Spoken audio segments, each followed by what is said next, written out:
Mungkin ini akan jadi satu indikasi ada permasalahan ya di dalam kita berbangsa dan bernegara. Jadi nanti Ibu minta tanggapan, ide dan saran-saran kalian yang nanti kalian tuangkan di dalam kerja kelompok kalian ya, yang akan kalian presentasikan di depan ya. Nah, kemudian setelah itu nanti kita akan membahasnya bersama-sama ya. Kira-kira udah dipahami ya. Nah, kita memasuki Ibu akan memaparkan sedikit tentang pembelajaran kita hari ini ya. Nah, coba lihat. Nah, ini dia. Ini adalah kompetensi dasar ya. Kompetensi dasar yang 1, 3, 4 ini kita menganalisis tentang ketentuan Undang-Undang Dasar Negara Republik Indonesia tahun 1945 yang mengatur tentang wilayah negara, warga negara, penduduk, agama, kepercayaan dan pertahanan dan keamanan. Nah, ini adalah kompetensi dasar yang harus kita pelajari.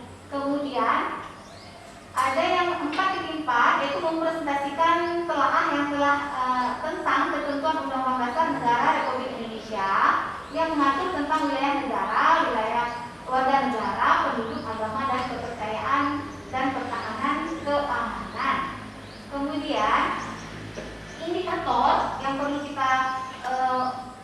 perlu kita kuasai adalah menganalisis tentang wilayah negara, warga negara, penduduk, agama, kepercayaan dan pertahanan dan keamanan. Kemudian nanti juga kita akan menilai tentang wilayah negara, warga negara, penduduk, serta agama, kepercayaan dan pertahanan dan keamanan. Ini adalah indikatornya.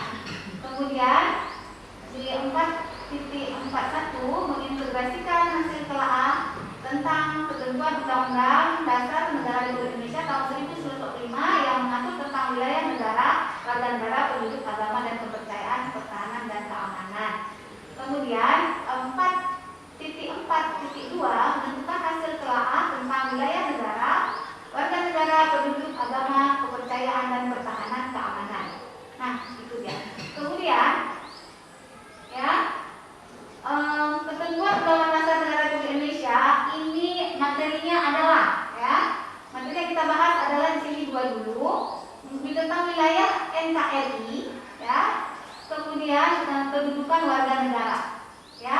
Nah, tujuan kita mempelajari materi ini adalah diharapkan peserta didik setelah menganalisis video dan slide PowerPoint yang Ibu sampaikan, nanti peserta didik mampu mengidentifikasi wilayah negara, kesatuan Republik Indonesia dan kedudukan warga negara.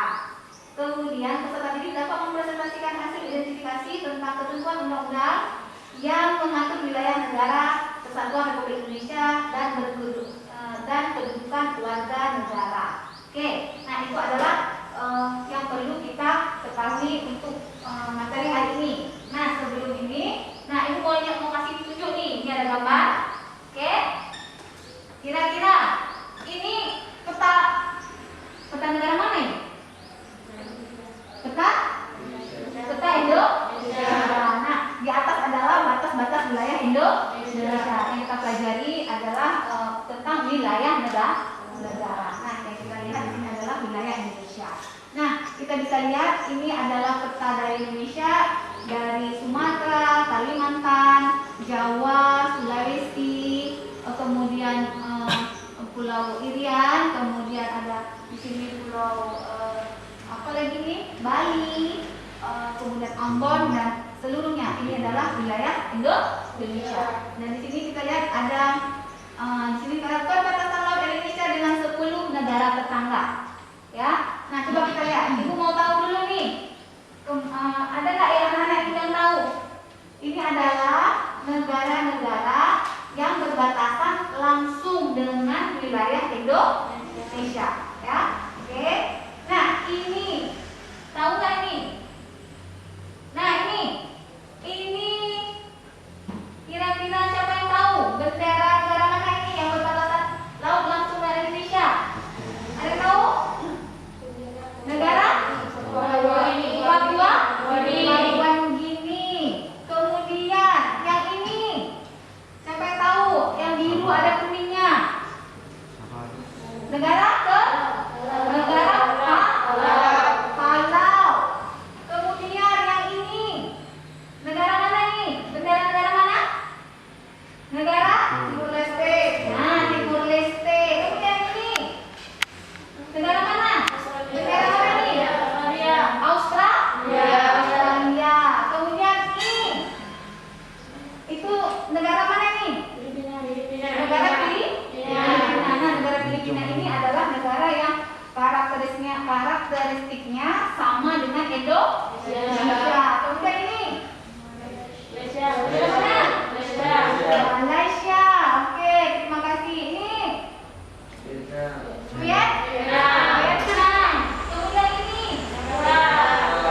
mahasiswa nonton film India pasti tahu dia negaranya itu kan? Tahu ya, itu adalah bendera negara India. Nah, demikian adalah bendera-bendera tersebut adalah negara-negara yang berbatasan langsung lautnya dengan Indonesia. Ada 10 negara. Oke. Nah, kemudian kita lihat lagi. Nah, ini ibu saja dikasih contoh satu bahwa wilayah Indonesia ini adalah satu negara yang luas dan indah. Ini adalah salah satu contoh ya keindahan wilayah Indonesia. Di mana ini? Ini adalah keindahan salah satu contoh keindahan di Pulau Sabang. Pulau Sabang adalah wilayah Indonesia yang terletak paling mana? Barat atau timur? Paling barat Indonesia. Nah, ini adalah salah satu keindahannya. Nah, bisa kita lihat keindahan dari Indonesia itu dari barat sampai ke timur begitu banyak ya akan kita dapatkan keindahan Indonesia yang perlu kita lestarikan dan pertahankan dan akan kita tentunya keindahan itu akan menjadi potensi yang bermanfaat untuk kemakmuran bangsa Indonesia. Oke. Nah, kemudian ya di dalam potensi-potensi yang ada, ya keindahan-keindahan yang ada, kemudian semua kekayaan-kekayaan ada yang ada di dalam Indonesia itu merupakan sesuatu yang harus dijaga juga. Ada permasalahan yang harus dijaga bagi generasi muda seperti kalian nanti, ya. Nah, bagaimana caranya kita menjaga potensi-potensi yang ada di Indonesia? Jadi ini adalah permasalahan yang sedang didapati atau sedang dialami oleh bangsa Indonesia. Nanti silakan dari video ini silakan kalian beri pendapat dan idenya, ya. Oke. Kita juga harus membuat garis tegas. Kita tidak boleh ragu menjaga kedaulatan kita, menjaga laut kita, menjaga perbatasan kita, menjaga sumber daya alam kita. Kita harus berani melawan pencurian sumber daya alam laut kita. Kita harus berani menenggelamkan kapal ilegal untuk melindungi nelayan kita. Kita harus berani menjaga setiap jengkal bumi pertiwi untuk kemakmuran rakyat kita. Indonesia adalah negara kepulauan terbesar di dunia. Secara geografis, Indonesia diapit oleh dua benua, yaitu Asia dan Australia, serta di antara dua samudra, yaitu Samudra Hindia dan Samudra Pasifik. Indonesia juga merupakan negara yang memiliki garis pantai terpanjang kedua di dunia setelah Kanada. Panjang garis pantai kita mencapai 54.716 km. Letak Indonesia yang berada di posisi silang ini membuatnya berbatasan dengan banyak negara. Ada dua perbatasan yang mengelilingi wilayah Indonesia, yaitu batas darat dan batas laut. Batas laut Indonesia berhubungan dengan 10 negara, yaitu India, Thailand, Malaysia, Singapura, Vietnam, Filipina, Republik Palau, Papua Nugini, Timor Leste, dan Australia. Sementara batas darat Indonesia hanya berbatasan dengan Malaysia di bagian utara, Papua Nugini di bagian timur, dan Timor Leste di bagian selatan. Luasnya wilayah Indonesia baik darat maupun laut membuat pemerintah harus ekstra menjaga wilayah perbatasan. Nasionalisme warga di wilayah paling ujung negeri harus senantiasa dijaga. Kabupaten Kepulauan Siau, Tambilan, dan Biaro atau Sitaro merupakan salah satu wilayah perbatasan Indonesia yang terletak di Sulawesi Utara. Kabupaten Sitaro berbatasan langsung dengan wilayah Filipina. Di hari kemerdekaan Indonesia yang ke-72 ini, warga Sitaro tidak mau ketinggalan. Upacara bendera yang berlangsung di lapangan Batahi, Ondong, Pulau Siau, Kabupaten Kepulauan Sitaro berjalan dengan hikmat.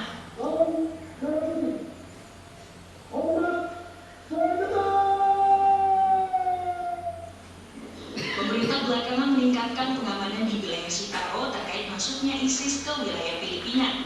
Pengamanan di wilayah Nusa Utara, Talaut, dan Sainya terus diperkuat TNI Polri. Pintu masuk ke Indonesia dikawal ketat petugas karena wilayah ini berbatasan langsung dengan Filipina. Tidak hanya Sitaro, wilayah perbatasan Kabupaten Nunukan di Kalimantan Utara juga senantiasa dijaga ketat petugas. Prajurit TNI Polri berjaga selama 24 jam di wilayah daratan sepanjang 451 km itu. Wilayah Kabupaten Nunukan, Kalimantan Utara berbatasan langsung dengan Malaysia. Perbatasan negara merupakan manifestasi utama kedaulatan wilayah suatu negara. Perbatasan suatu negara mempunyai peranan penting dalam penentuan batas wilayah kedaulatan, pemanfaatan sumber daya alam, menjaga keamanan dan keutuhan negara. Kehidupan warga di wilayah perbatasan bukan tanpa masalah. Kurangnya pengetahuan tentang Indonesia menjadi satu permasalahan serius yang harus cepat diatasi. Infrastruktur yang belum memadai membuat warga di perbatasan kerap membeli dan menjual barang dagangan mereka ke negara tetangga. Selain akses menuju Indonesia yang sulit, harga sejumlah komoditas di negara tetangga lebih murah dan mudah didapat ketimbang produk dalam negeri. Aliran listrik yang terbatas juga menghambat aktivitas warga di perbatasan. Wilayah perbatasan juga kerap terjadi konflik. Salah satu konflik berkepanjangan yang terjadi di wilayah perbatasan adalah konflik Ambalat antara Indonesia dan Malaysia. Ambalat merupakan wilayah laut Indonesia yang terletak di Selat Makassar. Ambalat telah lama menjadi wilayah sengketa Indonesia dan Malaysia. Blok laut seluas 15.235 km persegi itu menyimpan potensi kekayaan laut yang luar biasa terutama minyak. Berdasarkan informasi yang dihimpun dari berbagai sumber, ada satu titik tambang di Ambalat yang menyimpan cadangan potensial sebesar 764 juta barel minyak dan 1,4 triliun kaki kubik gas. Itu baru sebagian kecil, sebab Ambalat memiliki titik tambang tak kurang dari 9 titik. Kandungan minyak dan gas di sana disebut dapat dimanfaatkan hingga 30 tahun, suatu keuntungan besar bagi negara manapun yang menguasai Ambalat. Sejak 1979, Malaysia sudah mengejar Ambalat ketika negeri itu memasukkan Pulau Sipadan dan Likitan yang berada di perairan Ambalat sebagai titik pengukuran zona ekonomi eksklusif mereka. Dalam peta itu, Ambalat pun diklaim milik Malaysia dan memancing protes dari Indonesia. Indonesia tegas menyatakan Ambalat sebagai bagian dari wilayahnya, sebab dari segi historis, Ambalat merupakan wilayah Kesultanan Brunei di Kalimantan Timur yang jelas masuk Indonesia. Terlebih berdasarkan Konvensi Hukum Laut Perserikatan Bangsa-Bangsa yang telah diratifikasi Republik Indonesia dan tercantum pada Undang-Undang Nomor 17 Tahun 1984. Ambalat telah diakui dunia sebagai milik Indonesia. Meski demikian, kapal perang dan pesawat tempur Malaysia tetap sering warawiri di Ambalat. Pada 2005 bahkan sempat terjadi ketegangan serius di Ambalat. Saat itu Angkatan Laut RI dan Malaysia sama-sama dalam kondisi siap tempur. Tahun 2015, situasi di Ambalat sempat kembali memanas. Tercatat 9 kali wilayah udara Indonesia dilanggar oleh Malaysia. Pesawat tempur Malaysia tampak bermanuver di atas perairan Ambalat. Protes telah dilayangkan kepada pemerintah Malaysia, namun tidak dihindarkan. Tak gentar, TNI pun unjuk kekuatan. TNI Angkatan Laut dan Angkatan Udara menggelar operasi Sakti di sekitar blok Ambalat. 3 kapal perang dan 5 pesawat tempur diterjunkan. Tak mau kasus Ambalat terus berulang, Indonesia kini memperkuat keberadaan di Laut Natuna. 23 Juni 2016, Presiden Joko Widodo bahkan menggelar rapat kabinet terbatas di atas kapal perang KRI Imam Bonjol. Pesan Jokowi jelas, Natuna adalah bagian dari kedaulatan Indonesia. Laut Natuna sebelumnya hanya berada di bagian dalam garis laut teritorial dan laut kepulauan saja. Namun karena adanya sejumlah kegiatan migas yang menggunakan nama Natuna Utara, perubahan nama pun dilakukan. Selain perubahan nama tersebut, terdapat 4 perubahan signifikan di peta terbaru ini, termasuk perubahan batas teritorial laut antara Indonesia dengan Palau, Indonesia dengan Filipina, serta Indonesia dengan Malaysia Singapura. Pemerintah Indonesia melalui Kementerian Koordinator Bidang Kemaritiman menetapkan pembaruan peta NKRI 2017, yang di dalamnya terdapat perubahan nama Laut Cina Selatan menjadi Laut Natuna Utara. Indonesia resmi memutuskan untuk memberikan nama laut di wilayah Natuna dengan sebutan Laut Natuna Utara. Keputusan Indonesia ini bukan tidak mendapat respon. Juru bicara Kementerian Luar Negeri Tiongkok, Geng Shuang, menyatakan pergantian nama dari sebagian wilayah Laut Cina Selatan menjadi Laut Natuna Utara dinilai tidak sesuai dengan upaya standarisasi dalam peta geografis. 不利于国际地名标准化的努力。我们希望有关国家能够与中方相向而行，共同维护好当前。 Terkait hal ini, Menteri Kelautan dan Perikanan Susi Pujiastuti menilai bahwa keputusan pemerintah atas penamaan Laut Natuna Utara sudah tepat. Itu kan laut yang wilayah kita yang namanya Natuna Utara, bukan Laut Cina Selatan itu Laut Natuna Utara. Kenapa tidak? Dan itu Laut Natuna Utara kita, ya. Hal serupa juga disampaikan oleh pengamat hukum internasional Hikmahanto Juwana dalam laman kompas.com. Dirinya menyatakan pemberian nama tersebut sudah tepat karena masih berada dalam zona ekonomi eksklusif Indonesia. Berbagai konflik dan permasalahan di perbatasan harus mendapat perhatian khusus, tidak hanya dari pemerintah tapi juga dari seluruh rakyat Indonesia. Hal ini penting demi mempertahankan keutuhan kedaulatan negara Kesatuan Republik Indonesia. Tim Liputan Kompas TV. Kita juga harus membuat garis tegas. Kita tidak boleh ragu. Nah, itu ya. Ya. Setelah kita lihat tadi, ya, videonya, berarti kita paham bahwa begitu banyak potensi dari Sabang sampai Merauke, ya, dan bagaimanapun potensi itu selalu akan dimiliki oleh negara-negara yang lain, ya nggak? Nah, kedudukan kita sebagai generasi muda adalah apa? Ingin mempertahankan apa yang menjadi milik bangsa Indonesia. Nah, itu menjadi satu permasalahan. Nanti silakan kita bahas bersama-sama di dalam diskusi. Oke? Nah, setelah kita tadi melihat video, Ibu mau tanya nih, siapa yang sudah membaca, ya, yang tahu pengertian dari wilayah negara? Anak-anak Ibu, siapa yang bisa menjawab? Siapa? Iqbal, silakan Iqbal. Apa itu wilayah negara, Iqbal? Wilayah yang dikuasai suatu negara yang terdiri dari darat, laut, dan udara. Nah, terdiri ada yang bisa menambahkan? Nah, Fitri, silakan Fitri. Wilayah yang dikuasai oleh bangsa Indonesia terdiri dari Sabang sampai Merauke. Ya. Nah, wilayah negara Indonesia itu dari Sabang sampai Merauke. Nah, tepuk tangan dulu ya.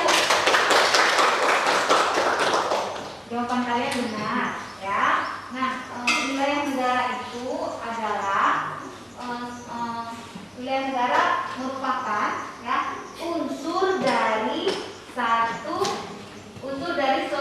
negara, unsur dari suatu negara yang merupakan satu kesatuan yang terdiri dari, ya, daratan, ya, perairan, pedalaman, ya, kemudian perairan kepulauan, kemudian laut teritorial, ya, yang terdiri laut teritorial yang terdiri dari dasar lautnya dan tanah di bawah dasar laut. Itu adalah wilayah negara, ya. Jadi yang kalau di Indonesia wilayah itu dikuasai dari Sabang sampai Merauke. Kadang-kadang Bu Lini ininya tutup kayak ini, kalau tutup ininya layarnya begini. Nah, kemudian Kalau ini kayak ini. ada lagi yang mau disampaikan, ada yang kurang jelas anak-anak Ibu dari penjelasan Ibu tadi, ada lagi yang mau ditambahkan? Apa itu, Nak? Apakah yang dimaksud dengan wilayah ekstrateritorial? Nah, ada yang bertanya nih, ya, yang bertanya apa itu wilayah ekstrateritorial? Ya, siapa yang bisa menjawab, Nak? Anak Ibu, siapa yang bisa menjawab? Coba. Wilayah suatu negara yang berada di luar negara tersebut karena adanya ketetapan hukum internasional. Nah, itu. Ada lagi penambahan dari yang lain? Ada? Nah, coba tepuk tangan untuk jawaban. Nah, dari yang udah kita sampaikan, ya. Nah, wilayah ekstrateritorial teritorial itu adalah satu wilayah yang karena kekuasaan, karena ketentuan hukum, suatu negara itu dianggap wilayah suatu negara tersebut, gitu ya. Nah, kita coba untuk lebih jelas, ya, materi yang hari ini kita coba untuk melihat video pembelajaran, ya, mungkin lebih enak atau lebih ini kita coba dengan video pembelajaran kita. Materinya akan dijelaskan di materi pembelajaran.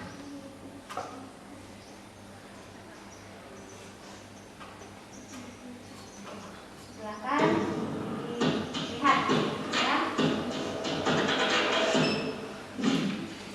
Hai, bertemu kembali dengan saya, Ibu Estapreni dalam pembelajaran PPKN kelas 10 bab 2 bagian 1 mengenai wilayah negara kesatuan Republik Indonesia. Jangan lupa like, subscribe. Mari kita mulai. Berdirinya suatu negara ditandai dengan adanya suatu wilayah sebagai syarat mutlak untuk mendirikan Singapura, Kanada, Amerika Serikat, Tiongkok, Brasil, dan Australia. Tapi tahukah kalian kalau sebelum 3 Juli tahun 1982, wilayah laut negara dibagi menjadi yang pertama laut teritorial yang berjarak 12 mil dari garis pangkal ke arah laut lepas. Pada wilayah ini, sebuah negara itu punya kedaulatan penuh. Selanjutnya ialah zona ekonomi internasional. Kemudian ada juga yang disebut dengan landas kontinen, yaitu lanjutan sebuah benua yang berjalan. Nah, ya, setelah kita melihat video pembelajaran kita hari ini, ya, yang tadi kita tadi sudah dapat penjelasan bahwa apa saja ruang lingkup negara kita. Wilayah daratan yang menjadi ruang lingkup negara kita adalah wilayah daratan yang termasuk tanah di dalamnya, ya, bagian dari daratan yang merupakan tempat pemukiman atau kediaman warga negara atau penduduk yang bersangkutan. Kemudian wilayah ruang udara, di mana ruang udara ini adalah terletak di atas permukaan wilayah daratan, di atas permukaan wilayah perairan. Nah, kemudian wilayah dasar laut yang tadi saya bilang bahwa wilayah dasar laut itu terdiri dari beberapa bagian, ya. Dasar laut, ya. Kemudian bawah dasar laut itu menjadi potensi yang harus dikuasai dan dikembangkan oleh bangsa Indonesia. Nah, kemudian negara kita memiliki kedaulatan terhadap dasar laut, tanah di bawahnya. Segala sumber daya alam yang terkandung di dalamnya adalah menjadi hak dan kedaulatan sepenuhnya dari negara yang bersangkutan. Nah, ya. Kemudian, oke, wilayah perairan. Ya, tadi kita katakan bahwa wilayah perairan itu termasuk perairan dalam, perairan kepulauan, dan laut teritorial. Itu adalah wilayah perairan. Ya. Kemudian, nah, wilayah perairan ini kalau dalam sejarahnya itu dipandang menjadi dua sejarah, ya. Dalam sejarah hukum laut internasional, wilayah perairan itu atau laut itu dipandang menjadi dua. Laut res nulis, ya. Apa itu pengertiannya? Laut tidak ada yang memiliki. Laut tidak ada yang memiliki.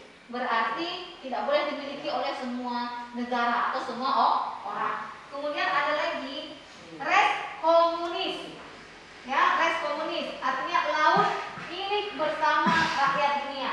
Nah, kalau res nulis itu memang sejarahnya udah berlalu, ya. Yang berlaku sekarang adalah res komunis, artinya laut bisa dimiliki oleh negara-negara. Nah, seperti sekarang, ya, laut yang memang sesuai dengan peraturan dan perundang-undangan, sesuai dengan ketentuan hukum laut internasional, berarti semua negara yang mempunyai laut, ya, yang mempunyai laut atau perairan itu boleh dikuasai oleh negara yang bersangkutan dan bisa diambil kemakmurannya untuk negara yang bersangkutan. Nah, kemudian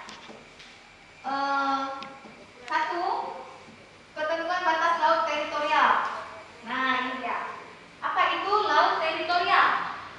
Laut teritorial adalah 12 mil laut diukur dari garis lurus yang ditarik dari pantai terluar.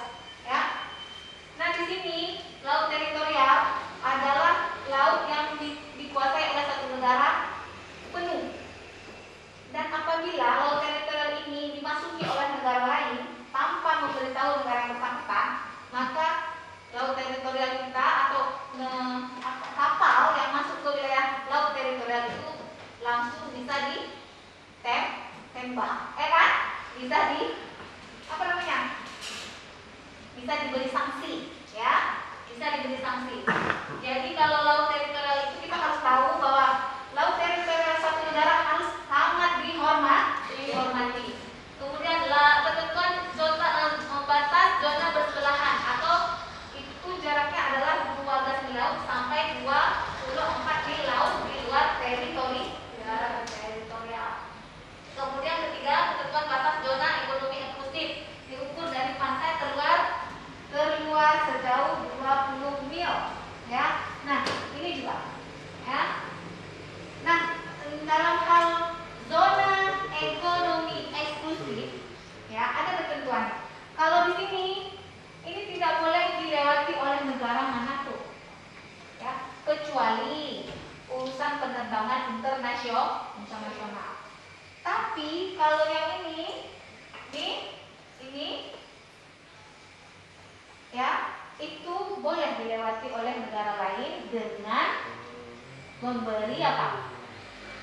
Laporan dan informasi, ya, seperti penerbangan di atas kan, itu semuanya ada rute-rutenya, ya, dan semuanya ada pelaporan. Negara ini masuk ke wilayah ini, nah itu berlaku ini di sini. Makanya kita perlu mengetahui ini zona ekonomi eksklusif, zona laut teritorial, zona bersebelahan, kemudian kontinen lantas, benua ini harus kita tahu. Kalau kita pendidikan itu apa kita pelajari, ya kan? Tapi kalau kita sudah masuk ke dunia kerja, nah ini sangat perlu, ya. Kita sangat perlu kalau misalkan jadi pilot, kemudian yang bekerja di penerbangan, ya. Nah ini sangat diperhatikan, perlu dipelajari, ya. Jadi ini adalah potensi yang harus kita pelajari sebagai generasi muda. Ya, kita kalau di sini kita cuma belajar ini, tapi kalau sudah masuk ke dunia kerja berarti kita sudah mengaplikasikannya di dalam pekerjaan kita, ya. Jadi di mana itu zona laut teritorial, di mana itu zona bersebelahan, bagaimana peraturan kita memasuki zona eksklusif negara lain, bagaimana negara lain memasuki zona eksklusif suatu negara. Itu ada peraturan-peraturan yang harus ditaati. Kemudian landas kontinen dan landas benua ini adalah laut sampai kedalaman 200 meter di bawah permukaan laut, itu menjadi kekuasaan suatu negara. Nah, kemudian, ya, dari sini adakah yang mau ditanya? Ada. Apa itu, Nek? Penduduk adalah orang yang Benar. Yang ini masih yang ini masih ini bentar. Adakah yang masih ditanya? Oh, kalau itu ibu yang nanya ya, ibu yang nanya dulu ya. Oke, ibu yang nanya. Oke. Siapa yang tahu? Kita tadi udah bahas tentang zona ekonomi eksklusif, ya. Yang ibu tahu? Adakah sanksi yang diberikan kepada kapal asing yang melewati zona ekonomi eksklusif suatu negara? Coba, siapa yang bisa menjawab pertanyaannya? Siapa? Ayo. Ya, silakan. Tidak ada, selama kapal-kapal itu hanya berlayar saja dan memasang kabel dan pipa di bawah laut sesuai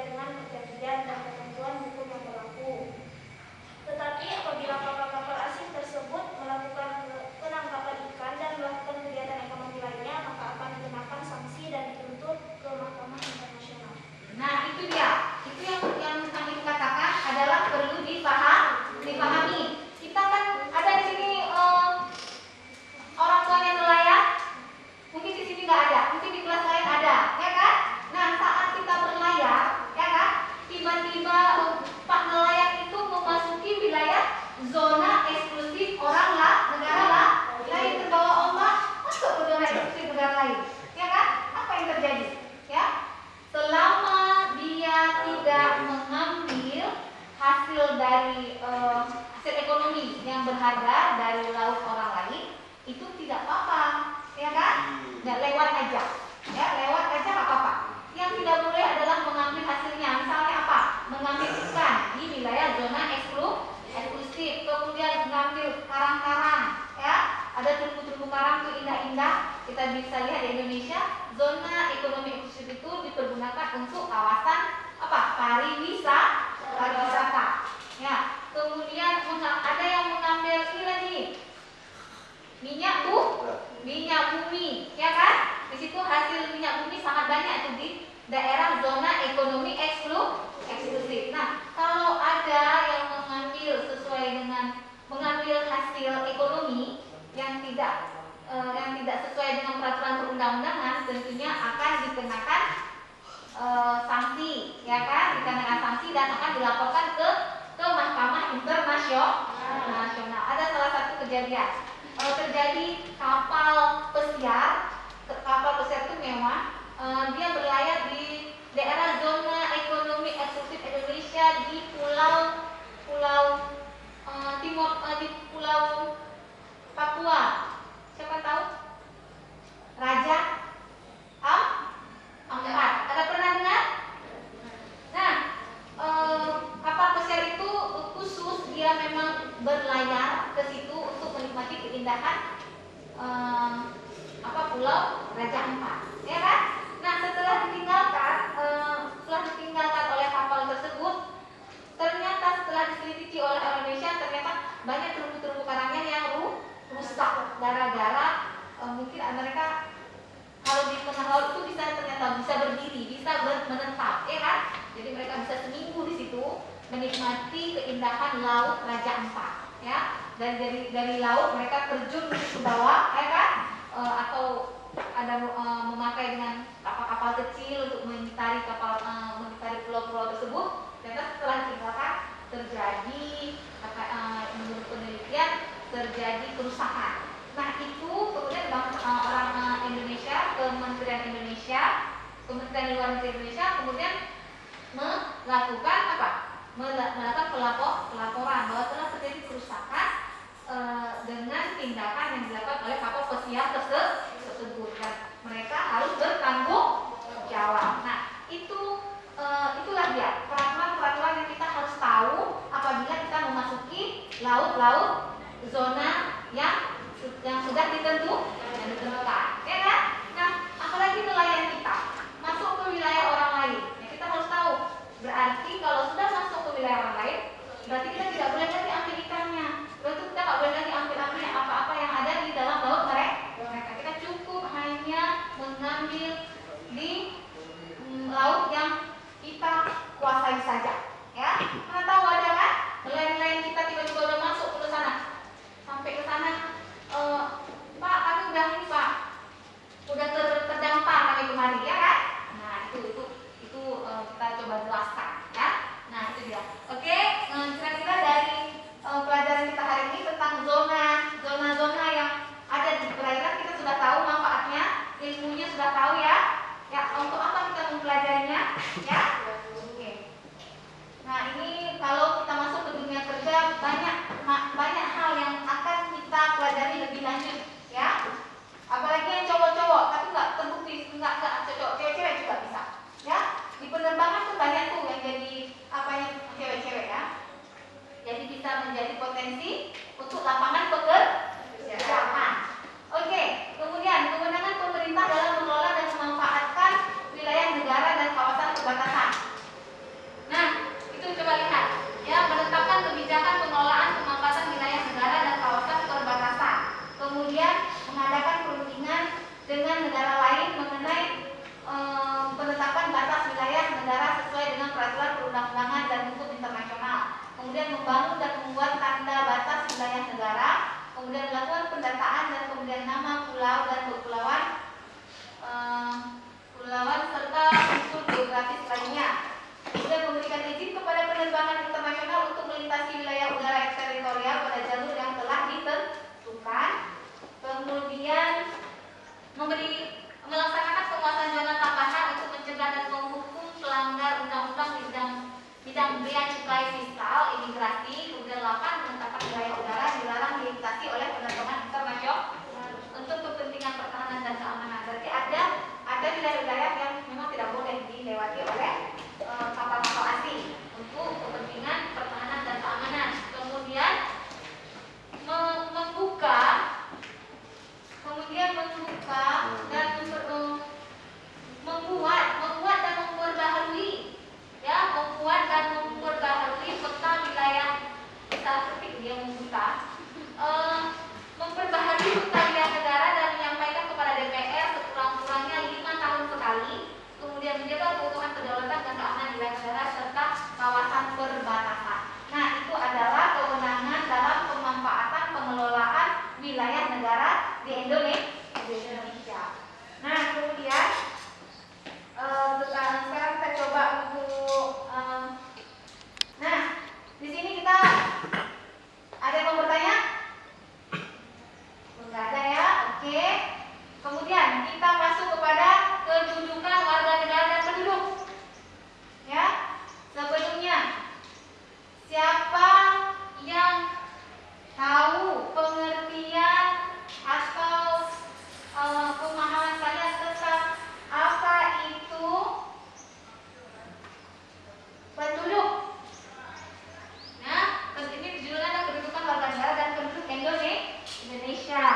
Nah, kemudian siapa yang tahu pengertian dari penduduk? Coba, siapa ya?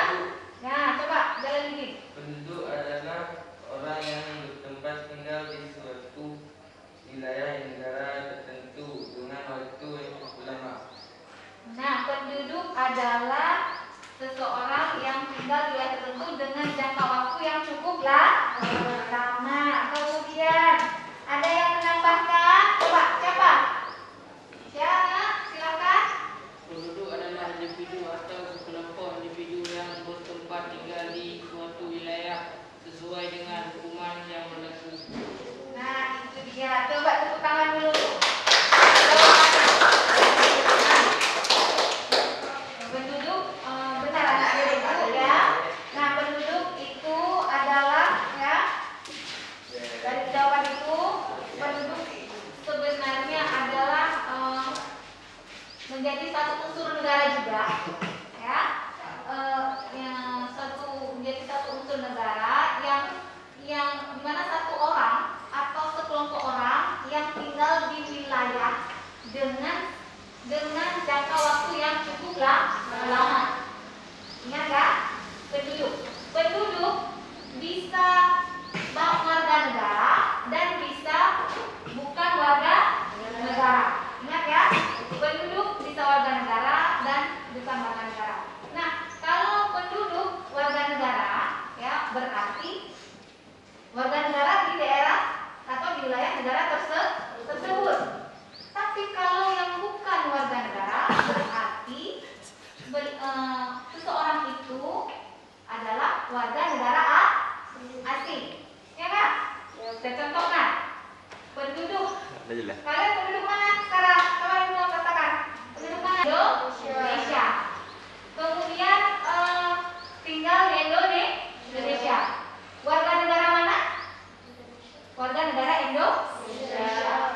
Adakah penduduk Indonesia tapi berkeluarga negara asing? Contohnya kita lihat di Sabah tahun waktu saya dulu ke sana, mereka katakan mereka sudah 7 tahun tinggal di situ, berarti sudah menjadi penduduk Sabah. Tapi mereka masih warga negara asing. Bolehkah penduduk bisa memilih tinggal di negaranya dan tinggal di negara asing? Ya, oke. Nah, udah jelas kan? Penduduk itu perbedaannya bagaimana? Pembagian penduduk itu bagaimana? Udah kan? Oke. Nah, kemudian coba kita masuk kepada warga negara, ya. Siapa yang mengetahui pengertian warga negara? Ya, coba silakan negara. Orang yang secara hukum merupakan anggota dari suatu negara. Orang yang menjadi karena peraturan hukum menjadi anggota dari suatu negara. Nah, kemudian adakah yang menambahkan?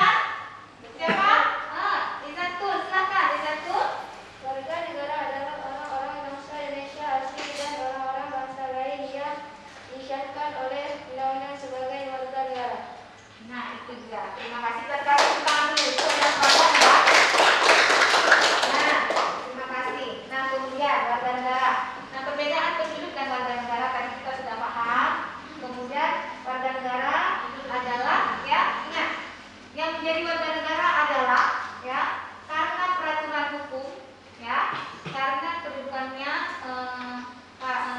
dalam hukum dia menjadi anggota di dalam suatu negara seperti kita ya. Kita sudah terdaftar, sudah terikat dalam satu hukum yang ada di Indonesia yang akhirnya kita terdaftar sebagai warga negara Indonesia sesuai dengan pasal di Undang-Undang Dasar 1945 ya, di mana dikatakan bahwa pasal 26 ayat 1 dikatakan adalah warga negara adalah warga negara adalah penduduk Indonesia asli dan orang-orang asing yang ditentukan dengan undang-undang yang disahkan dengan undang-undang.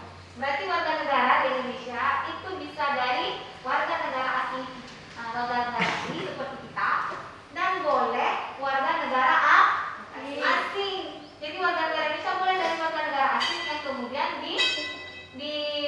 disahkan oleh undang-undang. Nah, bagaimana caranya warga negara asing bisa masuk ke Indonesia? Ada caranya? Ada. Ya, pasti peraturannya sudah diberlakukan ya. Nah, caranya adalah misalnya dia dengan melakukan 5 tahun atau 5 tahun berturut-turut dan tidak melakukan kejahatan dan kriminalisasi ya kan, itu bisa kemudian dia disahkan menjadi kalau dia meminta kepada negara ya, mungkin dia akan disahkan untuk menjadi warga negara Indonesia. Nah, oke. Setelah itu kita coba, ada yang mau bertanya lagi dalam materi kita hari ini? Nggak ada. Nah, dalam hal penduduk, ibu mau cerita nih. Kita penduduk, ya. Kita penduduk. Kemudian, misalnya kita jalan-jalan nih ke luar negeri. Kita penduduk Indonesia, warga negara Indonesia. Kita jalan-jalan ke luar negeri. Nggak usah jauh-jauh, jalan ke ke Singapura. Apakah penduduk warga negara kita penduduk Indonesia? Apakah kita pergi ke luar negeri kita harus patuh dengan peraturan perundang-undangan yang ada di luar negeri? Apakah kita harus patuh dengan peraturannya? Harus. Kalau kita bisa dikena sanksi. Misalnya apa? Ya. Kalau di Singapura, kalau kita makan kompor karet, kita buang sembarangan, itu rakyatnya sendiri akan kena denda. Dan itu berlaku juga untuk orang asing. Berarti saat kita berjalan-jalan ke luar negeri kita harus patuh dengan peraturan, ya kan? Itu diartikan bahwa kita adalah penduduk, tetapi penduduk sementara. Artinya apa? Semua penduduk ya itu harus patuh pada peraturan yang berlaku, baik di negaranya maupun di luar negara. Itu juga warga negara. Ya, itu yang perlu kita perhatikan. Oke, selanjutnya kita bisa melanjutkan kepada LKPD. Kita bisa melanjutkan ke diskusi kita. Ya, bisa kita lanjutkan diskusi. Silakan buka LKPD. Silakan buka LKPD. Silakan kalian membuat kelompok untuk menyelesaikan diskusi. Ya, nanti diskusinya silakan dikerjakan. Silakan, coba kita buat kelompok dulu. Silakan, bangkunya silakan di apa ya? Bentuk silakan sudah bentuk.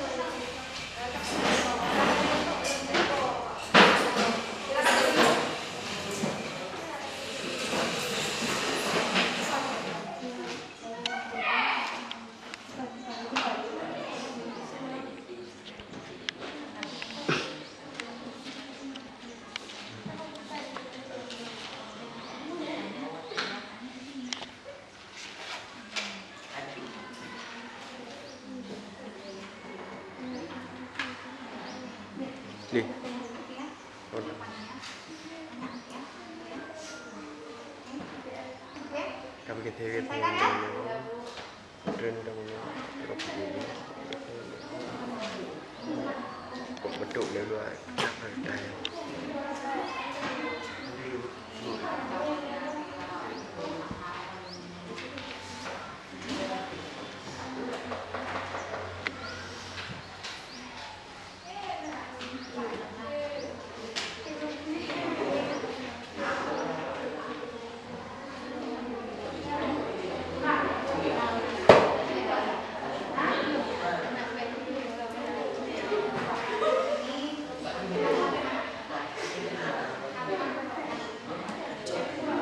Bentar ya, diselesaikan terus ya.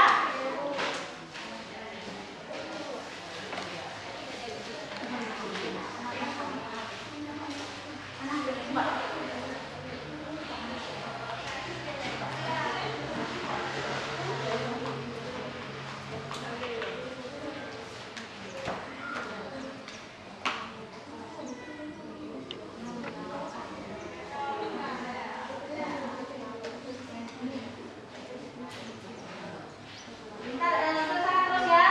Ibu mau balik ngarahan dulu sebentar nih.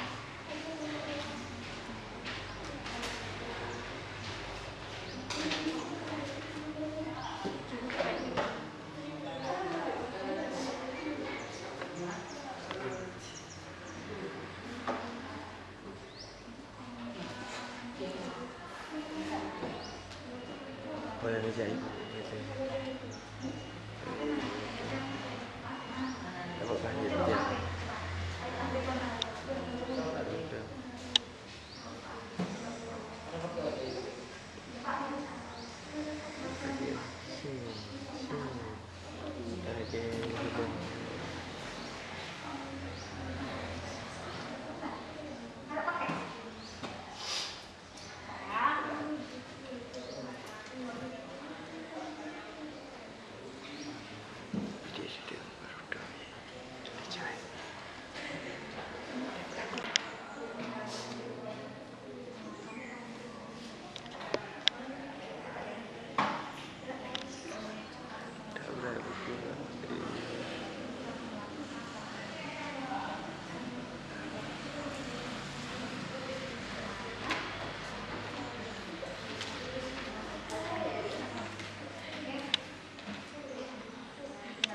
Nah, silakan.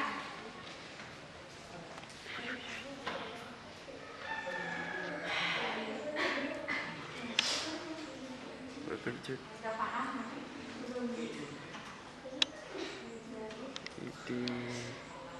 itu nggak mau punya.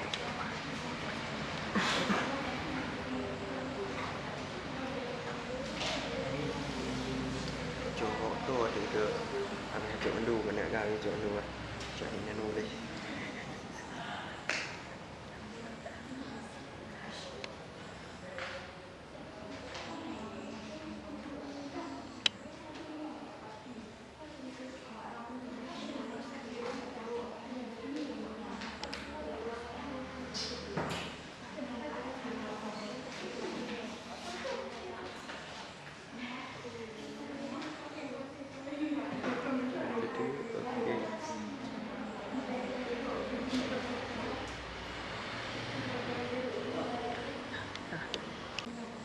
Jadi betul sih.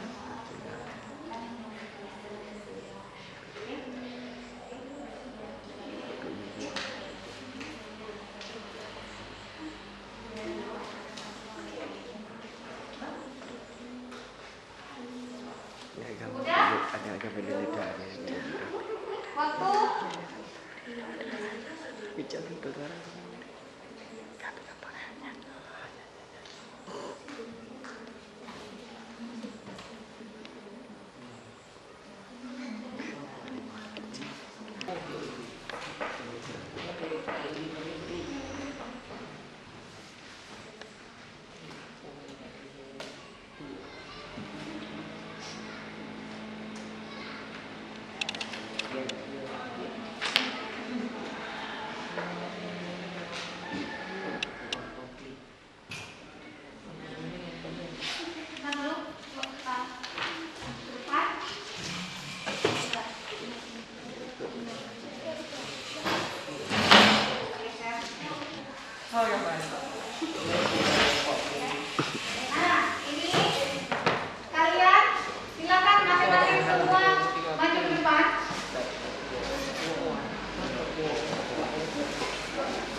jawabannya benar, benar, cuman kurang satu, tapi tetap kita anggap 10.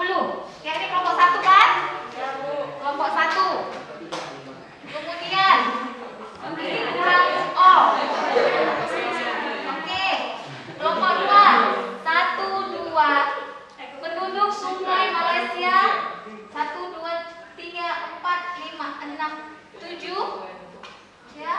8, 9, 10. Berarti yang 10 udah lengkap semuanya.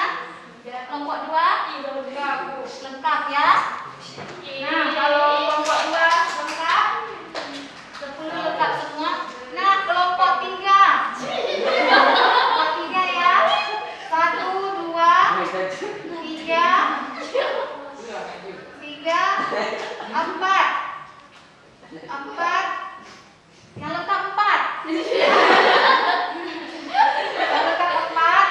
Berarti pemenangnya untuk nomor 1 adalah kelompok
Jawabannya adalah peran generasi muda adalah satu, sebagai agen perubahan. Artinya generasi muda harus memiliki peran berubah dan menjadi pusat dari kemajuan bangsa. Dua, sebagai agen pembangunan, yaitu penerus bangsa memiliki peran dan tanggung jawab dalam melaksanakan pembangunan nasional dan daerah. Tiga, agen pembaharuan bangsa, yaitu mampu mengikuti perkembangan zaman dan tetap mempertahankan identitas jati diri bangsa Indonesia. Keempat, membangun pendidikan. Lima, memiliki semangat juang dan tinggi. Nah, itu jawaban dari kelompok 2. Kira-kira gimana kelompok 3 bisa diterima? Bisa? Oke, silahkan diakhiri. Cuma ini prestasi kami akhiri. Assalamualaikum warahmatullahi wabarakatuh. Waalaikumsalam warahmatullahi wabarakatuh. Silakan kelompok 3.